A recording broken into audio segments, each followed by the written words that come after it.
पे अपनी बात रखने के लिए खड़ा हूं। इस विधेयक में 23 मंत्रालयों के 79 केंद्रीय कानूनों को 78(4) प्रावधानों में संशोधन कर ईज ऑफ डूइंग बिजनेस के लिए 717 छोटे अपराधों को अपराध की श्रेणी से बाहर किया गया।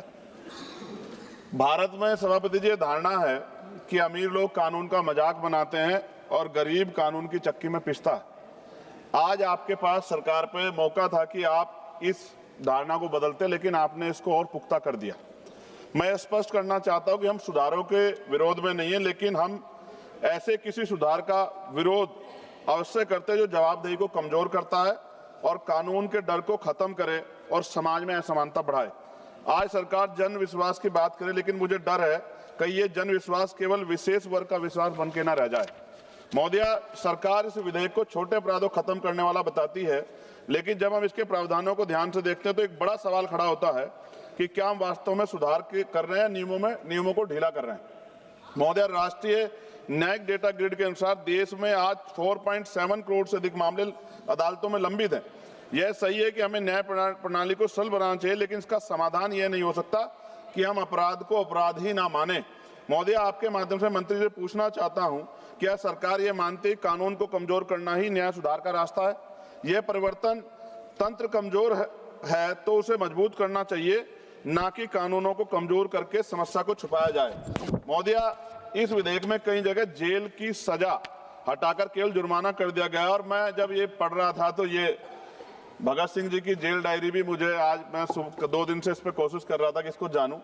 जेल, जब कोई अपराध करता है तो उसको जेल का डर होता है, और ये डर खत्म हो जाएगा पैसे वालों के, तो फिर वो जम के अपराध करेंगे, ऐसा मेरा मानना है।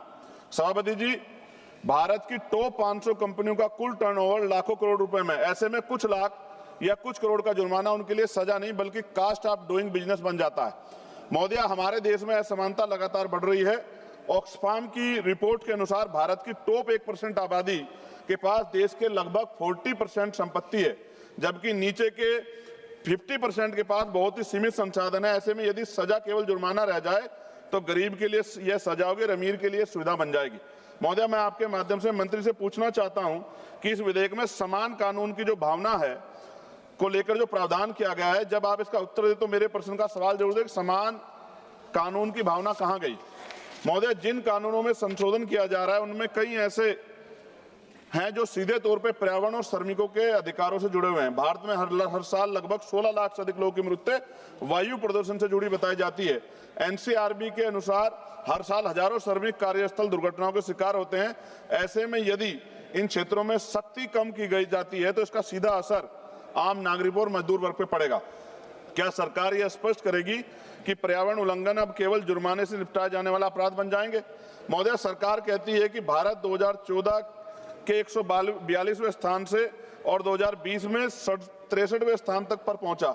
यह उपलब्धि अच्छी है, लेकिन क्या हम ये ईज ऑफ डूइंग बिजनेस के नाम पर ईज ऑफ जस्टिस को कमजोर कर रहे हैं? क्योंकि अगर न्याय कमजोर होगा तो निवेश का माहौल अंततः प्रभावित होगा। महोदय, अदालत पर बोझ कम करने की बात की जाए, लेकिन सच्चाई है कि भारत में प्रति 10 लाख आबादी पर केवल 21 जज है, जबकि कई विकसित देशों में यह संख्या 50 से 100 के बीच है।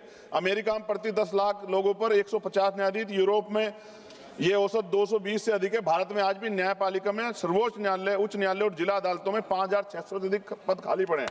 मंत्री जी, अपने उत्तर में बताएं कि इस तरह के केसेज में क्या सरकार जजों की संख्या बढ़ाने पर विचार कर रही है?